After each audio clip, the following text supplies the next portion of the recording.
बिहार में पीएम मोदी का मुकाबला करने के लिए जोर शोर से बना महागठबंधन समाप्त हो चुका है। नीतीश कुमार उससे अलग हो चुके हैं।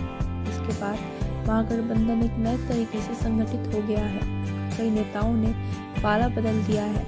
नीतीश कुमार उनमें से सबसे प्रमुख है, क्योंकि विपक्षी एकता की पहल उनकी ओर से शुरू की गई थी। जानकारों की माने तो इस लोकसभा चुनाव में कई राज्यों में बीजेपी की ओर एक तरफा कोई प्रभाव वाला पैटर्न नहीं दिख रहा है। बिहार में लालू राज को सत्ता से उखाड़ने वाले नीतीश कुमार के प्रति भी लोगों की आशा में कमी आई है। बिहार में सामाजिक न्याय का केंद्रित नारा और सड़क, बिजली, पानी की बुनियादी बातों में प्रगति दिख रही है। नीतीश कुमार ने विकास किया भी था, लेकिन नीतीश कुमार का ये प्रयास बीच में ही शराबबंदी अभियान की वजह से अटक सा गया।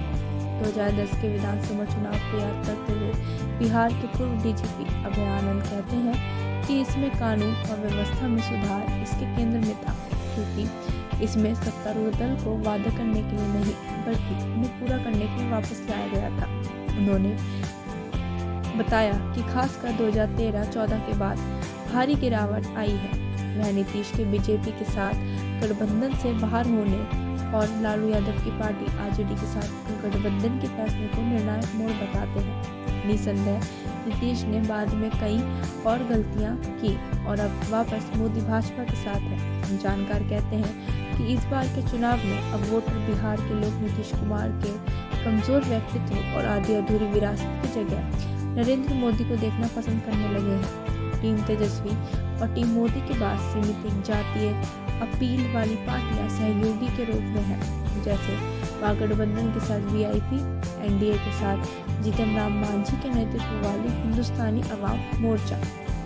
बीजेपी के राष्ट्रीय प्रवक्ता अजय आलोक कहते हैं कि बिहार में चुनाव मोदी बनाम तेजस्वी नहीं है, मोदी बनाम मोदी के विरोधियों का चुनाव।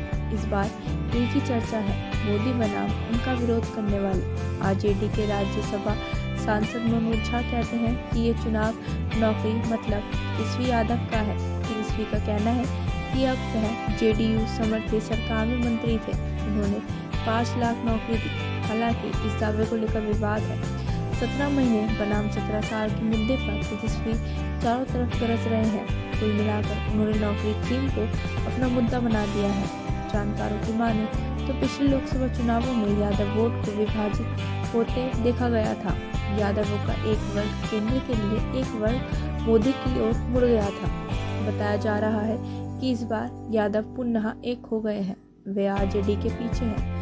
मुस्लिमों के साथ वे पूरी तरह आरजेडी के समर्थन में हैं। तेजस्वी के नेतृत्व में आरजेडी के बदलाव का एक हिस्सा पार्टी का दावा है कि उसने इस बार सभी जातियों और समुदायों को शामिल करने के लिए अलग अलग तरीके से टिकट वितरित किए हैं। राज्यसभा सांसद मनोज झा कहते हैं कि इस बार हम 2023 के जाति सर्वेक्षण के बाद आनुपातिक प्रतिनिधित्व के लिए प्रयास कर रहे हैं। तेजस्वी ने अपने एक BAAP जोड़ दिए हैं, बहुजन यानी पिछड़ा, अगला, आदि आबादी यानी महिलाएं और गरीब। जानकार मानते हैं कि तेजस्वी का यह दावा जमीन पर नहीं दिखता। वैशाली में एक प्रमुख उच्च जाति के भूमिहार उम्मीदवार मुन्ना शुक्ला को टिकट दिया गया है। वे बाहुबली के रूप में जाने जाते हैं। वैशाली के लोग कहते हैं कि मुन्ना को टिकट देना तेजस्वी यादव के बाप वाले थीम को सही करार नहीं देता। वैशाली जिले के अगरपुर गांव में ड्राइवर रंजन कुमार कहते हैं कि आरजेडी केवल शुक्ला की जीत का फायदा उठाना चाहता है। उसने पहले सभी जातियों को सीटें क्यों नहीं बांटी? हम लालू के जंगल राज की वापसी नहीं चाहते। अन्य लोग आरजेडी के वंशवाद या पारिवारिक शासन की बात करते हैं। यह आरोप इस बार लालू परिवार की 2 बेटियों की उम्मीदवारी से और तेज हो गया है।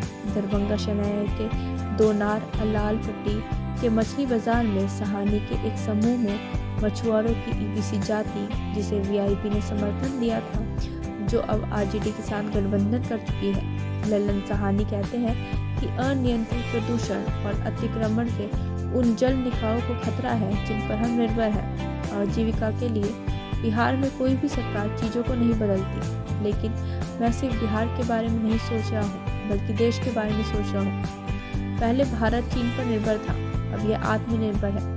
चंदन कुमार कहते हैं कि विधानसभा चुनाव आने पर हम तेजस्वी पर विचार करेंगे, लेकिन यह केंद्र का चुनाव है। मैंने पहले के चुनावों में नीतीश को वोट दिया था।